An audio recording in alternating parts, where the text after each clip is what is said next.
কি লাগবো ভাই? আয়েন আয়েন ভাই লাগবো কিছু ভাই? দেন ভাই শর্ট করে জেঙ্গা লাগবো। এই দেন ভাই, দেন ভাই শরম করে ভাই, বুঝছো?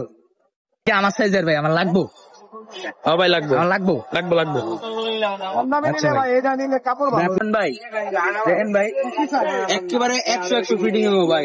হ্যাঁ, ইন্দোনেশিয়ান মাল পুরা একস। আপনার যে ফিটিং মানে এমন ফিটিং জীবনে ফিটিং করার নাই ভাই। আপনি তো কলেজের স্টুডেন্ট ভাই, কলেজের স্টুডেন্ট ভাই। আমিও কলেজের স্টুডেন্ট। কোন কলেজ ভাই আপনি? ভাই বাংলাদেশ ইউনিভার্সিটি, আচ্ছা বিউবিটি বলা যায় এটাকে, বুঝছেন? ও ভাই, নাহলে তো ভাই আমরা একই ভাই ভাই ভাই। নাহলে আমার একটু সাইজে দেখান ভাই, একটু কমের ভিতরে ভাই। দামটা কত ভাই? আসলেন আপনি আর আমি তো মনে করেন একই ভার্সিটিতে পড়ি। হ্যাঁ, এইটা হচ্ছে পাশা ব্র্যান্ডের জায়গা। হ্যাঁ, সবাই চেয়ে বেশি মনে করেন 700 টাকা করে। আপনি নিলে ভাই একদম 50 টাকা লইবেন। নাইলে ভাই একটা সিভিলে দিয়া দেন ভাই, লোক সিভিলে দিয়া দেন। আমরা তো একই ভার্সিটির লোক ভাই।